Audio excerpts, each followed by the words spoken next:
How are we doing, Bruins fans? Welcome into another episode of the UCLA Bruins Insider Podcast here on Sports Illustrated and on the Fans First Sports Network. My name is Tom Cavanaugh. I'm going to be your host pretty much the entire time we're doing this podcast. I don't know where I was going with that one, but we're going to talk about some Bruins hoops today.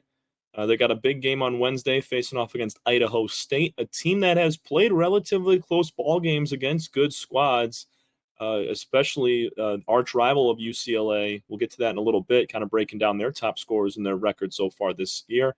But we're also going to look at what the Bruins talked about in media availability on Tuesday. Head coach Mick Cronin, along with Trent Perry, freshman guard, and then as well as William Kyle, the transfer junior forward. They all spoke on Tuesday, prepping before that Idaho State matchup. You can follow myself, Tom Cavanaugh, at TCav30 on Twitter/X. Hit us up on Facebook at our insider pages at UCLA Insider on SI, both on Facebook, Twitter/X. And then type in UCLA Bruins on Sports Illustrated, and you'll be able to get all of our content straight from the source. So we'll kick it off talking about a few of these comments, starting with head coach Mick Cronin.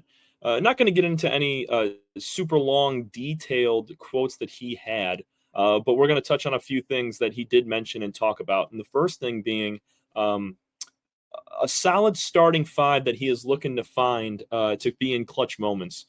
So they asked him, obviously it's a very deep team. You got a lot of talent on the board here, but trying to figure out who's going to play in those Big Ten games. Less than 4 minutes left in the game in a one possession, two possession game down the stretch. You're needing a Big Ten win to grab a top 4 seed in the tournament. It just really sets yourself up for that bye game.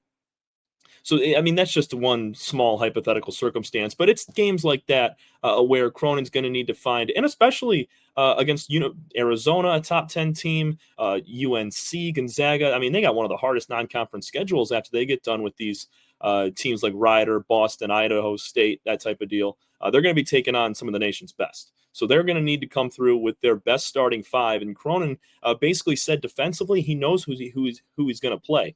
Did not specify the 5 players, but I mean, you want to focus more on what he said about the offense, talking about he doesn't know what the offensive lineup looks like because, quote, nobody's really shot the ball great. It's kind of true. You look back at the last game for these Bruins against Lehigh, they went 3 of 13 from downtown. I know they dominated the paint. They didn't need to take many threes, but when they shot them, they missed a whole bunch of them.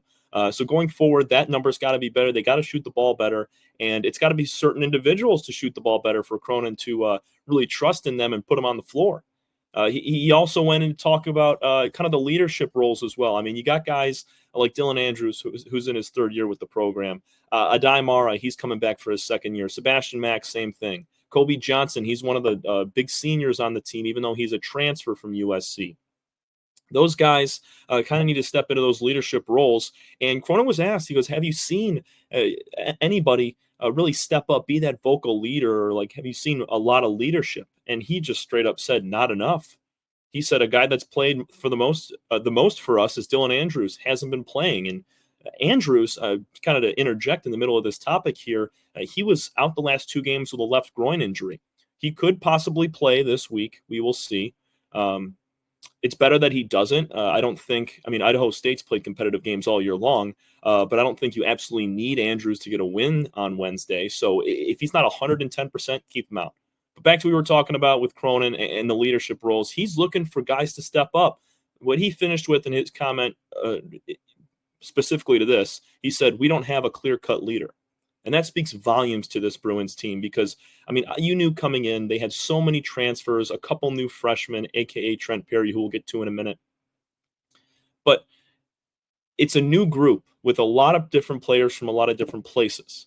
So it's going to take them time, and we're going to continue to say it over the first couple of games, is it's going to take time for them to build chemistry, learn their tendencies, that sort of thing. But also, it comes a point where they have enough practice and enough gameplay, enough minutes together on the floor that they got to gel as one unit. And I'm not saying that they're not currently, but you got to find those 1 or 2 guys that's going to grab the team by the jersey and say, hey, we need to get it done in the final 4 minutes. And those 2 veteran, they don't need to be veterans, actually. I mean, they could be whoever. Mick Cronin's going to let whoever wants to step up and lead that team do it, whether it be Trent Perry, the freshman, Kobe Johnson, the senior, or the 3-year man Dylan Andrews, who spent the most time with Mick Cronin. Whoever it may be, or if it's multiple people, they got to find leaders on this team so that when we watch them in big games on national television, we're seeing a guy get in his teammates' grill and letting them know, hey, we need you to be better in this spot. Or out of a timeout, they're really hyping up their guys. And that is going to be a huge piece to this team because they will feed off of it for the entire year. We're going to start talking about freshman guard Trent Perry from West Covina, California. Trent, he's playing a considerable amount of minutes in his first season in a Bruins jersey and his first season of collegiate athletics. 19.8 minutes per game. He's averaging 5.5 points and 3.5 rebounds per game. When you look at it, head coach Mick Cronin's just putting him in this role right now to get his feet wet, baptism by fire, if you will, at the biggest stages of college basketball. You're playing for one of the most historical Division I teams, and you're getting out there immediately trying to put together big minutes. And he's actually been performing very well. I mean, you look at one game for Trent so far this year.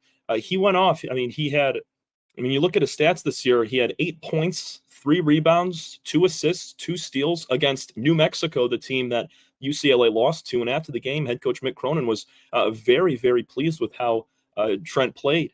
Not only in his shot-making ability, scoring 8 points, but also just the grittiness of his style of basketball. And Trent really talked about it. He said when he was asked about, the things he's trying to work on in his first couple of games in college basketball, he said, I'm just trying to impact winning as much as I can. Playing defense, doing the little things, rebounding especially, and getting on the break. Also making sure everybody's getting their touches and getting involved. It's exactly what Cronin loves in a player. First starting with defense, rebounding, getting out in transition, not worried about scoring the basketball. He knows that will come to him. He's a very talented shot maker. It's more so that mental side of the game where you really have to tune in to being a good defender, rebounding, being tough on the defensive and offensive glass. And Trent's done it so far this year. So very impressive we've seen from him. And I expect him to have some key minutes late in the year or midway through this Big Ten conference as well to really see what he can do at the biggest stage. Finally, we're going to talk about William Kyle III, that is. He's a transfer from South Dakota State. The only Bruin to have any sort of March Madness experience last year that's come over to this team. So he was with the Jackrabbits. They lost to Iowa State in the first round last year of the March Madness tournament. But he's going to take a huge step this year. He's coming off a year averaging 13.1 points, 6.6 rebounds in his sophomore season. And he's really going to need to step into his own this year because he's working alongside Tyler Bilodeau in the paint, Adai Mara, and those guys right there. Those are the core 3 that really need to establish a strong paint presence. Williams done a nice job in a few games this year when it comes to rebounding, and it's going to be a different animal than what he was used to at South Dakota State. He said, I would definitely say it's a big jump from like my last level. I'm still adjusting and just trying to make an impact when I can, be there for my team and continue to contribute to success. I would say kind of the pace that we play at would be different in how we fly around in a way. So, he's just talking about Cronin's system, the way that they run the floor, the way they trap on defense, a lot different than how they played over at South Dakota State. And, Kyle's going to be a big piece on this team going forward just because, his size, his effectiveness, and his experience being able to play in that March Madness tournament. He's going to be a huge leader for these guys when it comes down to that crunch time. They're trying to win a Big Ten tournament, sneak on in. Maybe they have a good enough record already. They're nationally ranked and they get in. But he'll be able to key some of those young guys in and the ones that don't have any experience in that March tournament. That's going to do it for us here at the UCLA Bruins Insider Podcast on Sports Illustrated. My name is Tom Cavanaugh. Once again, follow me on Twitter/X at TCAV30. Go to our insider pages at UCLA Insider on SI, both on Facebook and Twitter. Thanks so much for listening, everybody. We will see you tomorrow on a Thursday from the UCLA Bruins Insider Pod.